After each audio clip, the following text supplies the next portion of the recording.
révolution arabe est poussée de l'islamisme. On en parle dans Planète Hebdo avec vous, Slimane Zeguidour. Bonjour. Bonjour Estelle. Alors comme tous les vendredis, vous avez lu la presse pour nous et donc beaucoup de journaux reviennent sur cette poussée des partis islamistes.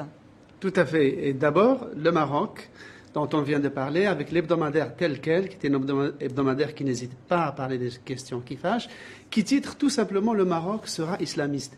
Mais il ne s'agit pas d'un constat de fatalisme, c'est plutôt un constat volontariste qui nous dit ceci dans plusieurs articles, à commencer par l'éditorial.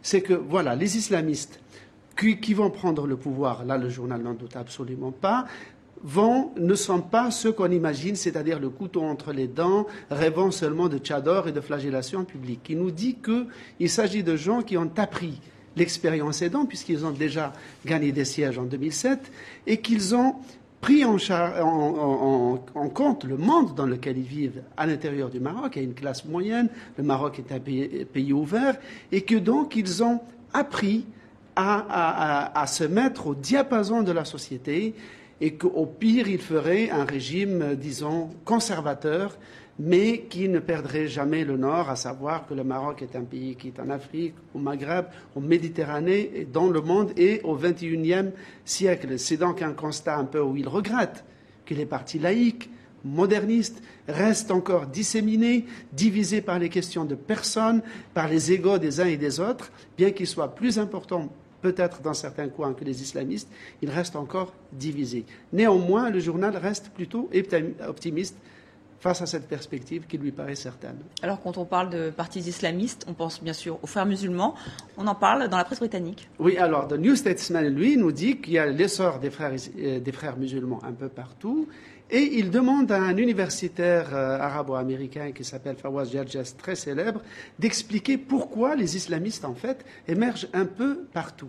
Eh bien, l'universitaire part du principe, du constat que, en fait, cette montée des islamistes ne traduit ni un développement de la piété, ni un retour vers le Moyen-Âge. Il s'agit seulement d'un paysage après bataille, à savoir que ces dictatures ont non seulement opprimé les gens, mais elles ont dévasté culturellement la société. Ils l'ont dépolitisée, ils l'ont coupée du monde, et du coup, une fois que cette société est libérée, cette société n'a pas de substrat démocratique historique. Donc, voilà pourquoi, quand elle choisit les islamistes, elle ne choisit pas forcément le projet d'une république islamique.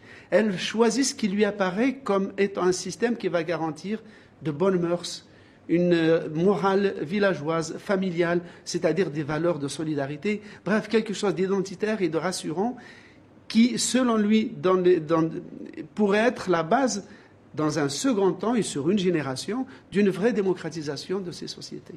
Et maintenant, un reportage assez étonnant, un journaliste israélien a voulu se mettre dans la peau d'un révolutionnaire égyptien sur la place Tahrir. Oui, alors c'est le journal Israël Hayom, qui est un journal proche de M. Netanyahou. Et le correspondant Boaz Bismuth, on le connaît puisqu'il était correspondant à Paris pendant des années. Et effectivement, il a fait un grand reportage de 5 pages qui s'appelle « Au cœur de la Révolution ». Et on le voit plusieurs fois en photographie avec des frères musulmans portant le drapeau égyptien. Et il fait le constat suivant, Boaz. Il dit que voilà, c'est un pays de 85 millions d'habitants qui n'a toujours pas de pouvoir, qui n'a pas toujours de gouvernement élu, donc qui est un peu en apesanteur.